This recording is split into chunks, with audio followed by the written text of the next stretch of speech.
সিলেটের গোলাপগঞ্জে সাবিনা বেগম নামে এক নারীকে গলা টিপে হত্যার পর তার স্বামী পুকুরে লাশ ফেলে দেয়।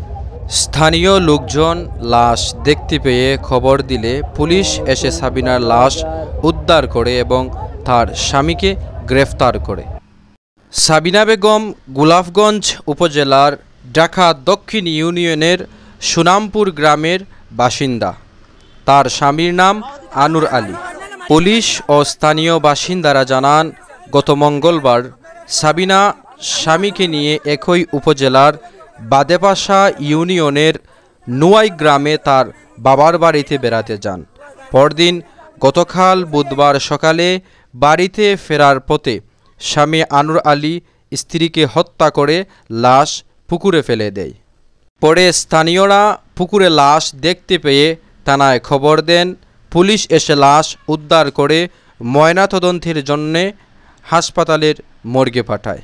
পুলিশ সাবিনা বেগমের স্বামী আনুর আলীকে ইতিমধ্যে গ্রেফতার করে তদন্তের কাজ করছে।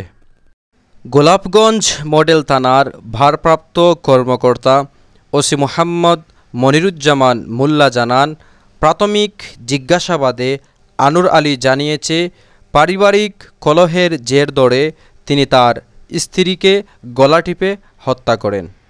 লাশে আঘাতের চিহ্ন পাওয়া যায়। আজকে সকালে 11টার সময় বন্ধ ঘর থেকে বার করে লইয়া গেছে, আমিও গাড়ি উড়ি চাইয়া দিচ্ছি।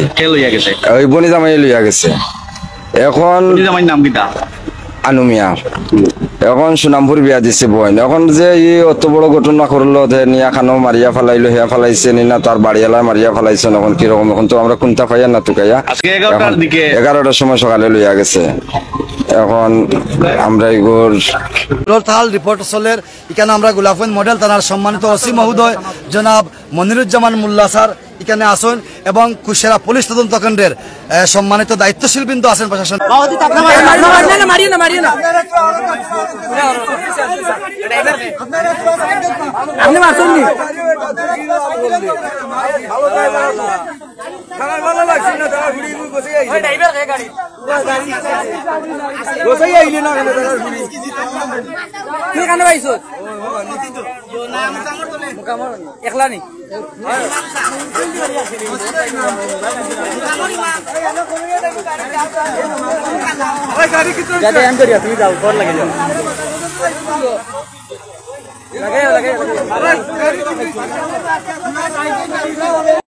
আমরা বিচার চাই। আর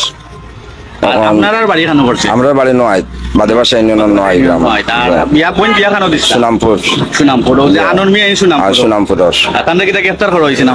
আমরা ফরামপুর খবর পাই আর গ্রেফতার করা হয়ে গেছে।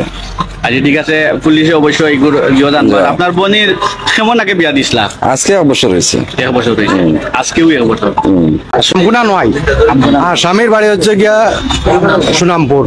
স্বামীর বাড়ি সুনামপুর ঢাকা দক্ষিণ ইউনিয়ন, আর ওর হচ্ছে গিয়া বাদরাশা ইউনিয়ন।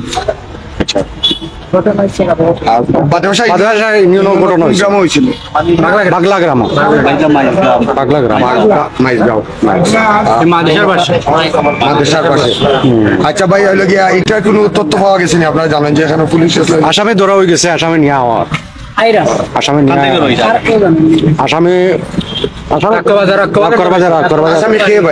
আসামি হচ্ছে গিয়া আনুর মেয়ের স্বামী আনুর নাম আনুর।